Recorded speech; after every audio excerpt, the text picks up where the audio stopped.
Bergerak merupakan salah satu ciri makhluk hidup.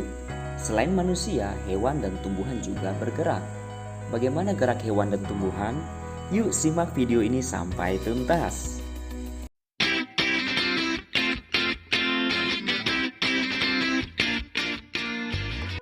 Sistem gerak pada hewan.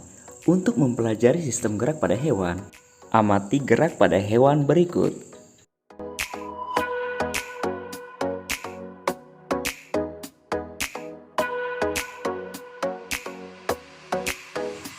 Hewan yang hidup di air memiliki bentuk tubuh seperti torpedo atau streamline. Bentuk tubuh ini memungkinkan tubuh meliuk dari sisi ke sisi dan mengurangi hambatan ketika bergerak di dalam air. Tubuh ikan dilengkapi otot dan tulang belakang yang fleksibel untuk mendorong ekor dan sirip ikan di dalam air. Ikan juga memiliki sirip tambahan yang berfungsi untuk menjaga keseimbangan. Untuk mengatur gerakan naik turun, ikan memiliki gelembung renang yang dapat mengeluarkan gas, biasanya berupa oksigen. Berikutnya gerak hewan di udara. Hewan-hewan yang hidup di udara harus memiliki gaya angkat yang besar untuk mengimbangi gaya gravitasi. Karena tidak mungkin tubuh hewan memiliki massa jenis yang mendekati massa jenis udara. Salah satu upaya untuk memperbesar gaya angkat adalah dengan menggunakan sayap. Prinsip yang sama diterapkan pada pesawat terbang. Sayap burung tersusun atas kerangka yang kuat dan ringan serta otot yang kuat. Sayap burung memiliki bentuk melengkung sehingga udara yang mengalir pada bagian atas sayap lebih cepat daripada bagian bawahnya. Hal ini akan menghasilkan gaya angkat dan gaya dorong yang efektif untuk pergerakan burung. Selanjutnya gerak hewan di darat. Hewan yang hidup di darat memiliki otot dan tulang yang kuat. Hal tersebut diperlukan untuk mengatasi inersia.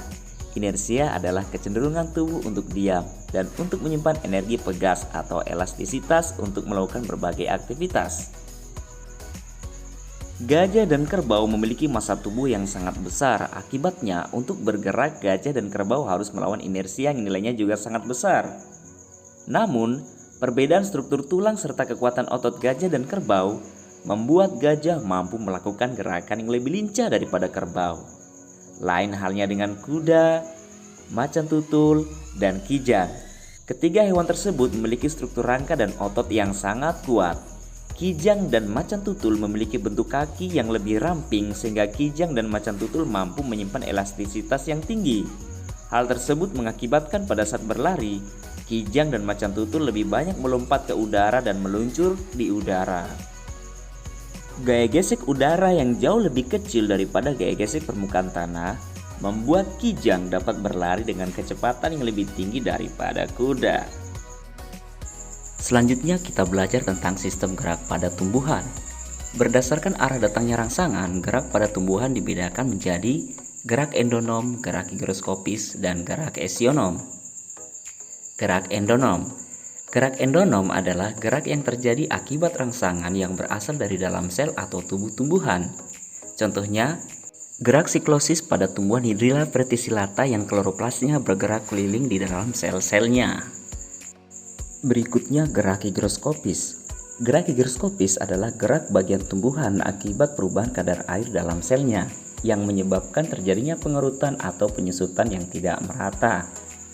Contohnya, membukanya buah polong-polongan dan membukanya dinding sporangium tumbuhan paku. Selanjutnya gerak esionom.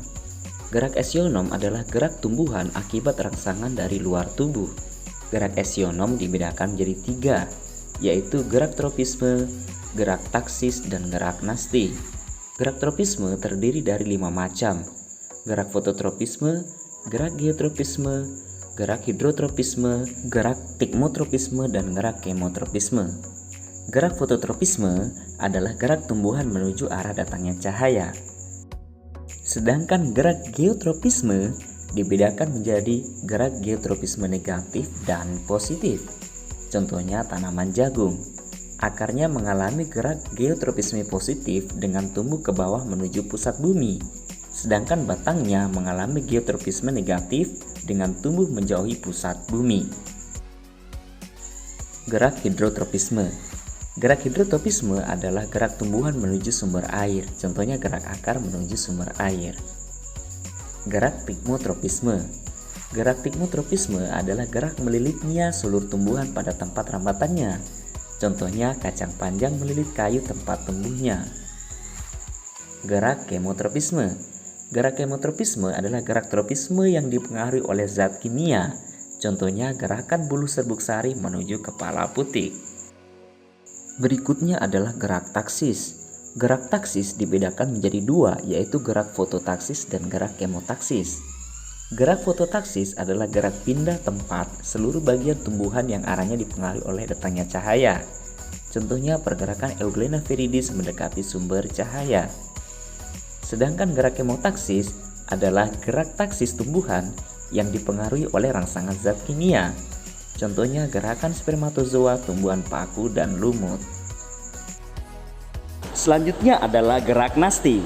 Gerak nasti dibedakan menjadi gerak seismonasti, gerak niktinasi, gerak fotonasti, dan gerak termonasti. Gerak seismonasti adalah gerak yang dipengaruhi oleh rangsangan sentuhan atau getaran. Contohnya, menutupnya daun putri malu ketika disentuh. Sedangkan gerak niktinasi adalah gerak tumbuhan akibat adanya rangsangan kondisi siang atau malam. Contohnya, menutupnya daun lamtoro dan daun asam ketika malam. Gerak fotonasti. Gerak fotonasti adalah gerak nasti pada tumbuhan yang disebabkan adanya rangsangan berupa cahaya. Contohnya, mekarnya bunga pukul 4 atau Mirabilis jalapa oleh adanya rangsangan cahaya sore hari. Gerak termonasti. Gerak termonasti adalah gerak nasti tumbuhan yang dipengaruhi oleh rangsangan berupa suhu. Contohnya, mekarnya bunga tulip saat musim semi. Nah, adik-adik, demikian video pembelajaran tentang sistem gerak pada hewan dan tumbuhan. Tetap semangat belajar ya. Semoga video ini bermanfaat. Wassalamualaikum warahmatullahi wabarakatuh.